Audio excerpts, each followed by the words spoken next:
Apakah fatwa haram golput yang dikeluarkan MUI dapat membendung gelombang golput di pemilu 17 April mendatang? Kami akan membahasnya bersama dengan mantan Ketua Mahkamah Konstitusi 2008 hingga 2013 waktu itu, yaitu Profesor Mahfud MD, dan juga di studio kami juga hadir ada narasumber lainnya, yaitu Mbak Monika dari inisiator gerakan Ayo Memilih, Pak Hamdan Rashid dari Komisi Fatwa MUI Pusat, dan kami juga masih menantikan Pak Arief Yahya yang merupakan Direktur LBH Jakarta. Terlebih dahulu saya akan menyapa Prof. Mahfud. Assalamualaikum, selamat sore Prof. Selamat sore Abraham. Prof, menarik setelah ini menjadi diskursus bersama soal fatwa haram golput ini, Anda justru menganalogikannya dengan hukum menikah, Prof. Dasar pemahamannya seperti apa sih, Prof? Oh iya, jadi begini, di dalam Islam itu ada kaidah ya, al-aslu fil amri lil ibahah. Pada dasarnya semua urusan itu boleh aja, artinya mubah, boleh haram, boleh wajib, boleh sunat, tergantung pada situasinya. Orang menikah misalnya, pada dasarnya boleh menikah, boleh tidak. Tapi kalau Anda tidak menikah, bisa menyebabkan Anda tergoda untuk berzina, maka nikah itu menjadi wajib. Tapi bisa menjadi haram nikah itu kalau Anda ingin menganiaya orang lain. Misalnya agar perempuan ini tidak jadi kawin dengan si A, maka haram dia nikah kalau dengan itu. Atau menikah dengan niat hanya untuk sementara, itu haram hukumnya. Sama dengan pemilu. Hak memilih itu pada dasarnya hak, boleh digunakan, boleh tidak.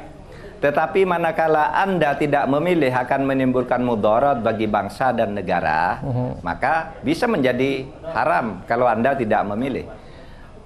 Wajib memilih. Tetapi kalau Anda memilih, tidak akan ada gunanya juga, negara ini tidak akan berubah, siapapun yang akan dipilih itu menjadi mubah gitu. Pada dasarnya hak itu boleh digunakan dan boleh tidak.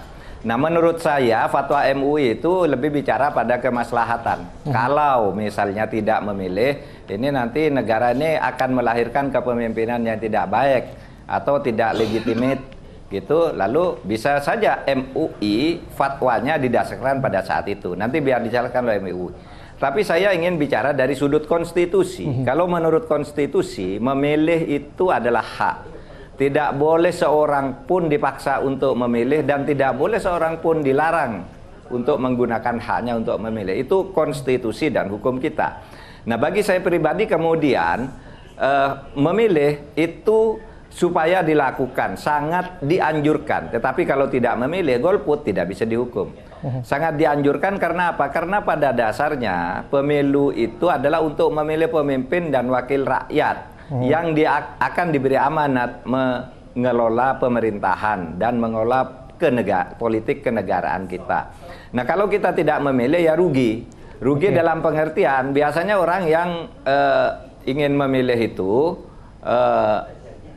orang yang punya harapan terhadap yang akan dipilih. Yang mau golput biasanya mereka yang tidak punya harapan kepada calon-calon yang ada, sehingga dia lebih baik tidak memilih gitu. Nah, dalam keadaan begitu tidak bisa dihukum. Tetapi secara moral gitu, karena pemilu itu akan menjatuhkan amanat kepada seseorang untuk memimpin atau menjadi wakil, maka menurut saya adalah rugi kalau orang tidak memilih. Karena kalau Anda tidak memilih padahal Anda punya harapan negara ini lebih baik, maka Anda melanggar prinsip bahwa pemilu itu tidak akan memilih atau bukan bertujuan untuk memilih orang yang baik, tapi untuk menghindarkan agar orang yang tidak baik itu tidak memimpin atau tidak menjadi wakil rakyat. Dan keberhasilan prinsip seperti itu hanya bisa dilakukan manakala rakyat ikut memilih gitu. Seumpama tidak berhasil ya tidak tidak apa-apa juga, karena bagaimanapun tidak ada calon yang ideal di dalam pemilu itu. Baik, tetapi Prof, butir anjuran memilih itu kan tidak tertuang dalam konstitusi. Yang masyarakat pahami bersama adalah bahwa dalam konstitusi memilih itu tidak wajib. Iya, tidak tertuang. Makanya saya katakan tidak bisa dihukum. Orang tidak memilih tidak bisa dihukum. Hak itu kalau di dalam hukum dan konstitusi artinya hak itu adalah sesuatu yang wajib diberikan jika ingin dimanfaatkan, tetapi tidak boleh dipaksakan untuk dimanfaatkan. Tidak boleh dilarang orang untuk memilih, tidak boleh diwajibkan juga untuk memilih, tetapi negara memfasilitasi. Maka saya katakan secara moral tadi, secara moral sangat dianjurkan untuk memilih karena ini akan lahir pemimpin dan wakil rakyat dari pemilu sebagai amanat untuk menyelenggarakan pemerintahan negara. Itu saja sebenarnya yang menjadi dasar kenapa harus memilih. Secara moral dikatakan bahwa memilih di dalam pemilu itu bukan untuk memilih pemimpin yang baik gitu, nggak ada calon yang baik, nggak ada. Oleh sebab itu memilih itu hanya untuk menghindari yang lebih jelek agar tidak memimpin. Dan yang lebih jelek tidak menjadi wakil rakyat. Sehingga kalau dua calon itu sama-sama baik, ambil yang lebih baiknya banyak. Kalau dua calon itu sama-sama jelek, ambil yang lebih sedikit kejelekannya. Itu saja sebenarnya. Kalau mau menunggu yang ideal, enggak ada. Jadi memilih yang terburuk begitu ya, Prof. Namun jika demikian, apa sesungguhnya dampak terburuk dari golput misalnya, orang yang tidak mau memilih?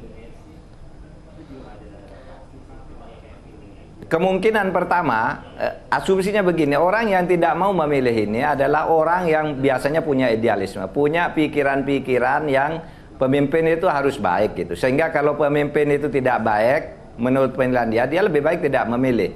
Nah tetapi ini merugikan karena orang baik seperti ini kalau memilih kan akan memilih yang lebih baik. Karena dia punya idealisme, memilih yang lebih baik dari calon yang sama-sama jelek atau memilih yang lebih baik dari calon yang sama-sama baik. Gitu. Oleh sebab itu lalu secara moral dia didorong untuk memilih.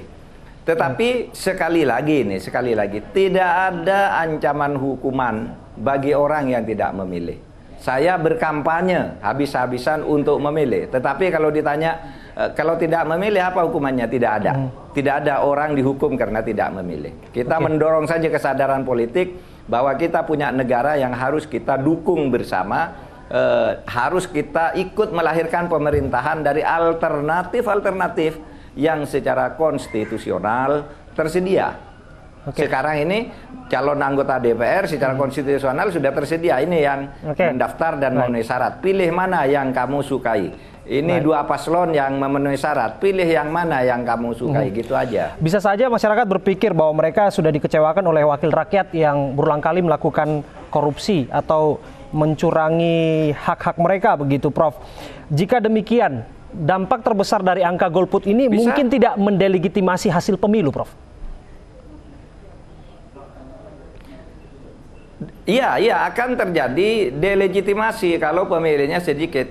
Tetapi tidak akan mengurangi legalisasi. Kan beda. Legitimasi itu kepercayaan publik, sifatnya politis. Tidak akan menyebabkan pemilu tidak sah. Tetapi legalitas itu tidak akan jatuh. Misalnya sekarang jumlah pemilih 150 juta. Yang memilih hanya 50 juta. Pemerintah yang terpilih dari pemilih yang sedikit itu delegitimate. Ya, secara politik lemah, tetapi secara hukum dia sah. Itulah sebabnya kita anjurkan milih aja wong berapapun yang memilih itu pemilu akan tetap sah, akan tetap menghasilkan pemimpin baru dan wakil-wakil rakyat yang baru. Makanya kita menyerukan secara moral gitu. Kalau secara yuridis tidak ada yang bisa memaksa orang tidak memilih itu. Baik, yang jelas duduk pandangan dari MUI kan sudah menyatakan bahwa ini adalah haram dan poin konstitusi berbeda begitu, Prof. Mungkin tidak dua perspektif ini berjalan beriringan, linear dalam konteks pemilu? Tidak bisa. Tidak bisa. Fatwa MUI itu tidak bisa dipaksakan secara hukum. Namanya fatwa itu hanya anjuran. Dan fatwa itu bisa berbeda antara fatwa MUI dengan fatwa ormas Islam yang lain. Itu bisa saja. Sejak zaman Nabi fatwa itu tidak mengikat. Sehingga sejarah dari lahirnya fatwa itu sendiri, karena fatwa itu tidak mengikat, orang-orang itu kadang-kala yang bertanya, kalau tidak puas tanya ke ulama lain, tidak puas lagi tanya ke ulama lain gitu. Pendapat-pendapatnya berbeda dan tidak bisa dipaksakan secara hukum. Fatwa MUI itu beda dengan ketentuan hukum. Kalau ketentuan hukum itu ditegakkan oleh negara. Ya, aparat negara itu menegakkan, karena hak menurut hukum negara itu tidak bisa dipaksakan, maka siapa yang golput itu tidak bisa dipaksa oleh negara. Tetapi negara wajib menyediakan fasilitas karena itu hak. Misalnya di rumah sakit itu harus disediakan, di tempat-tempat jauh transmigrasi disediakan tempat memilih, di luar negeri disediakan tempat memilih. Apa itu maksudnya? Karena setiap hak itu wajib dipenuhi, tapi kalau orang tidak menggunakannya itu tidak boleh dipaksa. Jadi tidak bisa fatwa MUI itu lalu dijadikan alat untuk memaksa, itu sama sekali tidak bisa. Fatwa MUI itu sifatnya sukarela. Kalau mau ditanyakan apa sih sanksinya, nah kalau fatwa MUI seperti saja ajaran agama yang belum menjadi hukum negara itu tidak ada sanksinya. Anda tidak sholat, tidak puasa, tidak ada sanksinya. Itu apa hukumannya kalau begitu? Itu namanya hukuman otonom. Di dalam ilmu hukum disebut hukuman otonom. Itu penyesalan dan rasa sedih, rasa malu itu oleh orang yang melanggarnya. Tapi kalau melanggar hukum itu hukumannya namanya hukuman heteronom. Heteronom itu artinya Anda tidak mau dipaksa oleh negara. Misalnya Anda tidak membayar pajak gitu. Anda dipaksa dihukum oleh negara. Tapi kalau Anda tidak membayar zakat karena itu hukum agama yang bukan hukum negara, Anda tidak akan dipaksa. Cuma karena zakat itu hak rakyat untuk melaksanakan agamanya, negara menyediakan amil-amil zakat. Yang tidak bayar zakat juga tidak apa-apa. Itu cara memahami perbedaan antara hukum agama dengan hukum konstitusi. Abraham. Baik, positioning fatwa MUI ini bagi penyelenggara, Mas? Satu pertanyaan terakhir Prof. Positioning fatwa MUI ini bagi KPU selaku penyelenggara pemilu ini akan membuat mereka lebih diuntungkan dalam konteks penyelenggara ya Prof, atau dirugikan dalam konteks proses berdemokrasi yang cerdas dan berkualitas Prof. Karena masih banyak yang berpikiran bahwa tidak memilih adalah pilihan, golput adalah pilihan. Ya, itu tidak akan menguntungkan atau mengerugikan penyelenggara pemilu seperti KPU. Yang akan diuntungkan atau dirugikan itu adalah rakyat Indonesia dan negara Republik Indonesia.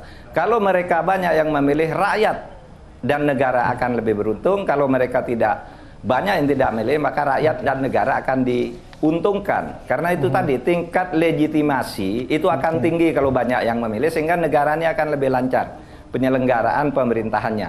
Tapi legitimitasnya atau legalitasnya itu tidak terpengaruh. Meskipun yang memilih besok hanya 10 orang gitu, pemilu tetap sah. Cuma legitimasinya itu rendah sekali. Gitu, oke? Baik, terima kasih Prof. Mahfud MD untuk waktunya berbincang bersama kita di Aini Sore. Ayo. Kita lanjutkan dialog ini bersama dengan narasumber kami yang sudah hadir di studio. Saya terlebih dahulu menuju ke MUI, Pak Hamdan. Jika kita mencermati apa yang disampaikan oleh Prof. Mahfud MD, yang menjadi catatan saya adalah bahwa fatwa MUI ini tidak sejalan dengan dasar pemikiran konstitusi negara kita. Ya. Jadi memang fatwa itu suatu keputusan ulama atau lembaga ulama adalah MUI di sini. Terkait dengan masalah pemilu ini memang betul bahwa memilih adalah hak. Tetapi kenapa Majelis Ulama mengatakan wajib? Karena terkait dengan pemahaman agama.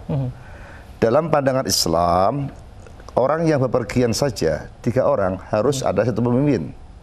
Dalam keluarga harus ada pemimpin. Apalagi sebuah negara yang mengatur begitu banyak rakyat, ratusan juta masyarakat. Tentu harus ada pemimpin. Mekanisme yang digunakan di Indonesia adalah pemilu. Oleh karena itu dalam pandangan Islam, nasbul imam, memilih pemimpin adalah wajib. Karena itulah yang akan melaksanakan roda pemerintahan. Bisa dibayangkan kalau nggak ada pemerintahan bisa chaos. Ini seandainya tidak ada kewajiban, kemudian tidak satu pun yang memilih, kan jadi kacau nanti. Itulah makanya kenapa ada fatwa wajib. Karena di situ ada kewajiban nasbul imam. Dan dalam Islam bahwa pemimpin itu tugasnya 2. Yang pertama khiratuddin, menjaga keberagamaan. Yang kedua berurusan dunia, mengatur urusan duniawi, mulai dari transportasi, masalah sosial, budaya, pendidikan dan sebagainya. Oleh karena itu Islam yang kami pahami di Majelis Ulama telah mengatur juga masalah kenegaraan, nasbul imam, dan itu adalah menjadi kewajiban kita bersama untuk memilih pemimpin dan di Indonesia dan mekanisme dengan jalan pemilu. Oke, disebutkan ada 4 syarat sebetulnya yang waktu itu dibahas 2009 ya, waktu itu ya di Padang Panjang, Sumatera Barat, Istimewa Ulama. Jadi betul.